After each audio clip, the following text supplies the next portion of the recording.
Hello everyone, doctor Shefali और आप। आज एक बहुत ही विचित्र बात मेरे स्टाफ को लगी, जो मुझे तो नहीं लगी क्योंकि एज अ डॉक्टर मैंने ऐसे केस पहले भी देखे थे। जैसे ही बच्चा पैदा हुआ, न्यूबॉर्न के मुंह के अंदर जब क्लीन करने के लिए मेरे स्टाफ ने फिंगर डाली, तो उसे लगा कि अरे जोर से मुझे रगड़ लगी या फिर कुछ काटा। उसने ध्यान नहीं दिया। हमने बेबी को क्लीन करके, रैप करके मदर को दे दिया कि ब्रेस्ट फीड कराना चालू करेंगे डिलीवरी के बाद। जब मदर ने ब्रेस्ट फीड कराने के लिए निपल उसके माउथ में डाली, तभी भी उसने कहा कि मुझे ज़ोर से ऐसा लग रहा है जैसे कुछ काटा हो। तब स्टाफ ने उसका मुँह ओपन करके देखा, तो वो दंग रह गए कि मैम इसके तो मुँह में टीथ है, क्योंकि उन्होंने ऐसे पहले कभी देखा नहीं था। लेकिन ये रेयर चीज़ है, हमने पहले देखी थी, तो मैंने उन्हें बताया कि 2 से 3 हज़ार जो बच्चे पैदा होते हैं, उनमें से एक बच्चे के natal teeth, newborn teeth, neonatal teeth, ये हम इसे बोलते हैं, हो सकता है, इसलिए ज़्यादा डरने या घबराने की ज़रूरत नहीं होती। ज़्यादातर ये जेनेटिक होता है, लेकिन कई बार सिंड्रोमिक भी हो सकता है। टीथ होने के कोई बहुत भयंकर नुकसान नहीं है कि हमें चिंता करनी पड़े कि बच्चे के भविष्य के बारे में कोई एब्नॉर्मेलिटी तो नहीं होगी। नुकसान सिर्फ इतना सा होता है कि क्योंकि बच्चे की जो जीभ होती है, वो इस टीथ पे लगातार लगती रहती है, तो उसकी जीभ के नीचे अल्सर्स बन जाते हैं, उसे चोट लगती है, जीभ में से खून निकल सकता है, तो बच्चा बहुत परेशान हो जाता है क्योंकि उसे चोट लगती है। दूसरा, जब माँ उसे फीड कराती है, तो दाँत की वजह से माँ के ब्रेस्ट में चोट लग सकती है, इंजरी हो सकती है, ब्लड आ सकता है, जिसकी वजह से ढंग से माँ अपने बच्चे को फीड नहीं करा पाती क्योंकि उसे सिवियर पेन होता है। इसके अलावा ये जो टीथ होते हैं, ये बहुत लूज़ होते हैं कई बार, ढंग से इम्पैक्टेड नहीं होते, तो जिसकी वजह से हमें डर लगता है कि कहीं बच्चा इसे एस्पिरेट ना कर जाए, क्योंकि यदि कोई रगड़ लगी और इसका कोई टुकड़ा टूट गया या टीथ अपने सॉकेट से निकल गया, तो कई बार बच्चा इसे एस्पिरेट कर लेता है, मतलब निगल जाता है। अगर एस्पिरेशन से ये लंग्स में चला जाए, तो बच्चे की सांस में सीवियर दिक्कत हो सकती है, तो ये एक डेंजर होता है।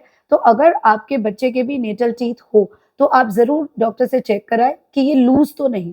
अगर लूज़ होगा, तो हम इसे सॉकेट से निकाल देंगे ताकि बच्चा एस्पिरेट ना करे। बच्चे को साँस लेने में भी दिक्कत हो सकती है, तो यदि इनमें से कोई भी दिक्कत है, तो अपने डॉक्टर से ज़रूर पूछें कि इनका निवारण क्या है। अब बात आती है कारण की कि ये क्यों होते हैं, तो नंबर 1 तो ये जेनेटिक हो सकते हैं। सेकेंडली, कई बार जो डेसिडुअस टीथ होते हैं, जो बच्चे के दूध के दाँत बाद में आने हैं, वो कई बार पहले इरप्ट हो जाते हैं और जन्म के टाइम पे हमको 1-2 दाँत मिल सकते हैं। सबसे कॉमनली जो हमें नीचे जबड़े वाला लोअर इंसाइज़र, बीच वाला टीथ है, वही मिलता है जन्म के टाइम पे। नुकीला-सा होता है, जिसकी वजह से बार-बार रगड़ लगती है। आनुवांशिक के बाद में डेसिडुअस टीथ हो सकता है जल्दी आ गया हो, या फिर तीसरा कारण है कि बच्चे में कोई और भी सिंड्रोमिक बीमारियां हो सकती हैं, जिन्हें भी रूल आउट करना बहुत ज़रूरी है। तो जभी भी हमें इस तरह से टीथ दिखता है, तो हम बच्चे को ऊपर से नीचे तक ढंग से एग्ज़ामिन करते हैं कि कहीं कोई और एब्नॉर्मेलिटी तो हमें नहीं मिल रही। इसके अलावा सिफिलिस एक ऐसी बीमारी है जिसमें भी हमें बच्चे के मुँह में दाँत मिल सकते हैं। थायराइड वगैरह की बीमारियाँ हैं, जो भी हार्मोन यदि बॉडी में ज़्यादा सिक्रीट होते हैं, तो इस तरह की एब्नॉर्मेलिटी के साथ प्रेज़ेंट कर सकते हैं। ये सभी चीज़ें नॉर्मली हम रूल आउट करते हैं। फिर आता है इसका ट्रीटमेंट। नॉर्मली हम इसका कोई ट्रीटमेंट नहीं करते, अगर बच्चे को कोई दिक्कत नहीं हो। लेकिन यदि बच्चे को रगड़ लग रही हो, जीभ में छाले हो रहे हों, साँस में दिक्कत हो या जो भी माँ को ब्रेस्ट फीडिंग में दिक्कत हो, तो कई बार हम इसे ऊपर से ट्रिम करवा देते हैं डेंटिस्ट से। अगर ट्रिम भी नहीं हो रहा हो, बहुत बड़ा हो, तो हम कई बार टूथ एक्सट्रैक्शन में भी चले जाते हैं, इस दाँत को पूरा निकाल देते हैं। अगर ये कोई भी दिक्कत नहीं दे रहा, ऊपर से गोलाई में है, तीखा नहीं है, दिक्कत नहीं है, तो हम इसे ऐसे ही छोड़ देते हैं। धीरे-धीरे जैसे-जैसे बच्चे का डेवलपमेंट होता है, बाकी टीथ आते हैं, ये अपने आप ही या तो गिर जाता है या पड़ा रहता है और इसके साथ में दूसरे टीथ आ जाते हैं। अगर डेंटिस्ट टूथ एक्सट्रैक्शन पे जाते हैं, दाँत निकालते हैं, तो बच्चे का इनिशियली जो क्लॉटिंग मैकेनिज़्म है, उसे स्ट्रॉन्ग करने के लिए विटामिन के का इंजेक्शन, आपको जो बताती हूँ मैं अपने वीडियोज़ में, जन्म पर लगाया जाता है। अगर वो मिस हो गया और अगर हमें टूथ निकलवाना है, तो विटामिन के का इंजेक्शन बच्चे की क्लॉटिंग को करवाने के लिए ज़रूर लगवाना है।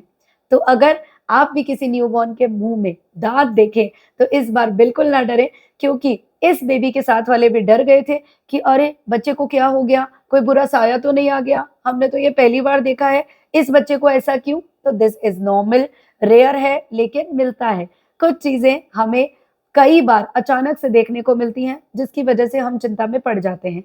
और आपकी इसी चिंता को दूर करने का लक्ष्य है मेरा, डॉक्टर शेफाली दादीज का। इसीलिए इस पर मैंने वीडियो बनाया, तो आपकी चिंता हो जाएगी दूर, यदि आप भी इस तरह का कुछ देखेंगे तो।